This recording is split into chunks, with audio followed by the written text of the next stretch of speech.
Baik, selanjutnya adalah perilaku produsen. Jadi perilaku produsen ini adalah segala sikap yang harus dimiliki oleh seorang produsen ya, oleh seorang pemilik perusahaan gitu. Jadi perilaku produsen yang pertama adalah mampu menjadi manajer yang mengkoordinasikan faktor-faktor produksi.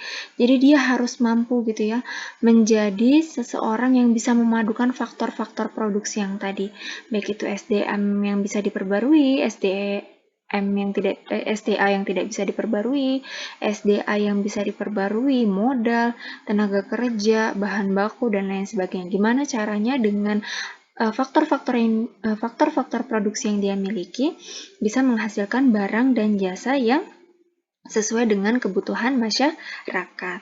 Kemudian yang kedua adalah memiliki inisiatif dan kreatif.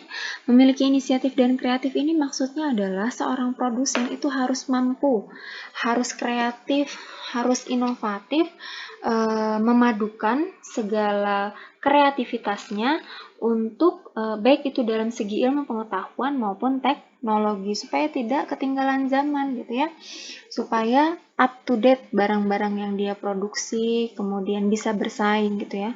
Selanjutnya adalah pengambil keputusan kebijakan yang bisnis. Sebagai seorang produsen gitu ya, dia harus punya kemampuan untuk mengambil keputusan dalam kebijakan bisnis supaya apa? Supaya bisnis yang dia miliki itu langgeng gitu, berlangsung lama.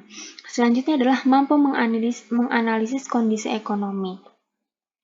Mampu menganalisis kondisi ekonomi secara makro ya, maksudnya yang sedang berlangsung di suatu negara yang dia tempati gitu. Jadi dia harus bisa melihat nih situasi kondisi suatu negara, apa yang dibutuhkan oleh masyarakat atau konsumen di negara tersebut. Kemudian faktor produksi apa yang tersedia di sana gitu ya. Kemudian baik itu kondisi ekonominya sedang baik-baik saja, sedang stabil atau sedang mengalami penurunan, harus bisa dianalisis dan diatasi oleh seorang produsen. Selanjutnya adalah mampu memecahkan masalah ekonomi. Ingat, masalah ekonomi dalam produksi adalah yang pertama, barang apa sih yang mau dibuat gitu ya. Jadi dia harus tahu sebagai produsen barang apa yang mau dia buat. Bagaimana cara yang paling efisien untuk membuatnya gitu ya. Kemudian siapa yang terjun langsung untuk melakukan proses produksi gitu.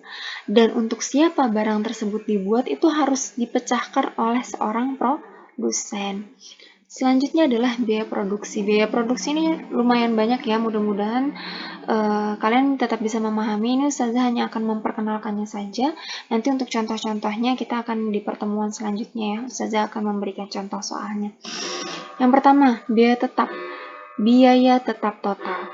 Biaya tetap total ini adalah biaya yang tetap harus kamu keluarkan sebagai seorang produsen meskipun perusahaan kamu itu tidak melakukan produksi gitu ya. Mau ada produksi kah atau tidak ada produksi kah, harus tetap melakukan pembayaran biaya tetap total. Biaya tetap total ini contohnya apa aja Ustazah? Ya misalnya biaya-biaya seperti sewa gedung, kemudian biaya listrik, air, telepon, itu kan harus tetap dikeluarkan oleh perusahaan nih meskipun tidak melakukan produksi. Rumusnya apa? TC. TC ini adalah total cost. Biaya total. Biaya totalnya sama dengan fixed cost atau biaya tetap ditambah dengan variable cost. Variable cost ini adalah biaya variabel. Oke, selanjutnya adalah biaya variabel total. Kalau tadi biaya tetap total itu adalah biaya yang harus dikeluarkan meskipun kamu tidak melakukan produksi, kalau biaya variabel total ini adalah kebalikannya. Biaya yang dikeluarkan hanya sesuai dengan jumlah produksi yang dilakukan oleh perusahaan kamu saja. Jadi biayanya itu sesuai dengan besarnya produksi yang kamu keluarkan atau kamu hasilkan. Misalnya nih, bahan baku gitu ya, contohnya ya. Bahan baku itu kan semakin banyak produksi barang yang kamu butuhkan, berarti bahan baku yang kamu butuhkan itu semakin banyak juga kan. Biaya untuk memperoleh bahan baku itu kan jadi lebih besar gitu ya. Itu yang contohnya biaya variabel. Rumusnya variable cost ya. Variable cost, biaya variabel sama dengan total cost dikurang fixed cost. Total cost ini adalah biaya total dikurangi dengan fixed cost, biaya tetap ya. Biaya total. Nah, biaya total ini adalah biaya keseluruhan. Biaya keseluruhan dari biaya tetap total dan biaya variabel total. Dijumlahkan nih, semua biaya tetap dan biaya variabel itu dijumlahkan. Fixed cost ditambah variable cost itu adalah biaya total atau total cost. Lanjutan biaya produksi ya. Biaya tetap rata-rata, yaitu hasil bagi antara biaya tetap total dengan jumlah barang. Rumusnya fixed cost sama dengan, rumusnya adalah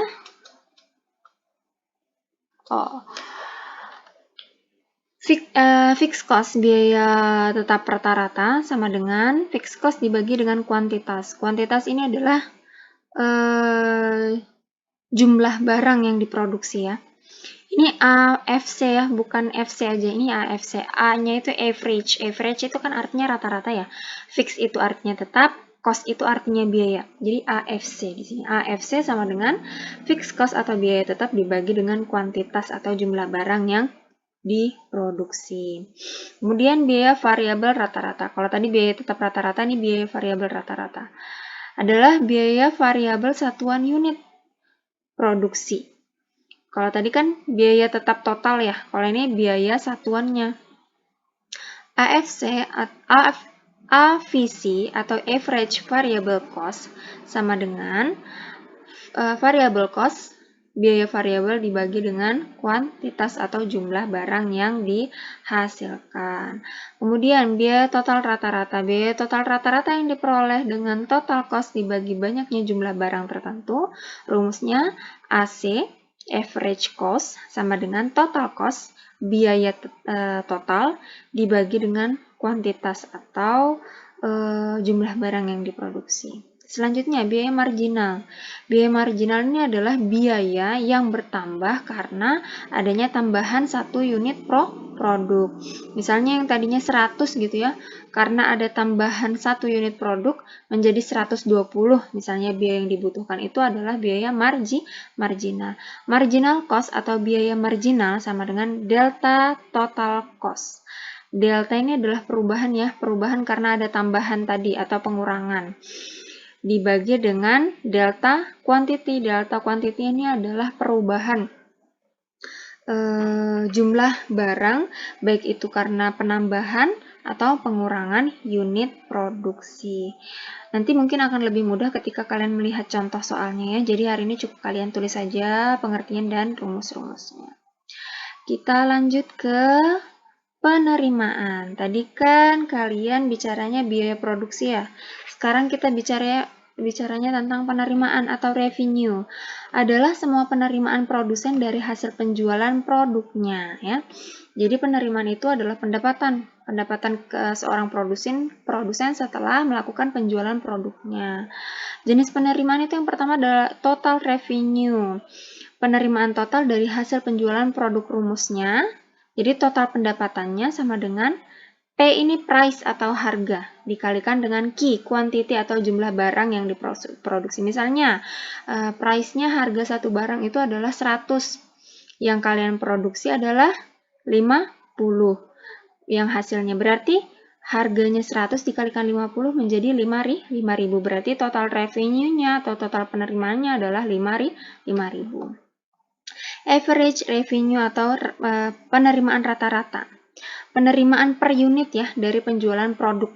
Rumusnya apa?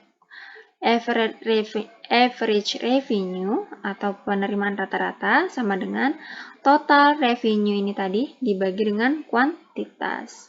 Jadi hasilnya apa? Ya hasilnya apa ya? Harganya gitu. Harga per unit, penerimaan per unitnya gitu ya. Yang ketiga, marginal revenue. Marginal ini perlu diketahui adalah perubahan, kenaikan atau penurunan penerimaan karena adanya penambahan atau pengurangan satu unit produk ya. Satu unit produk atau lebih.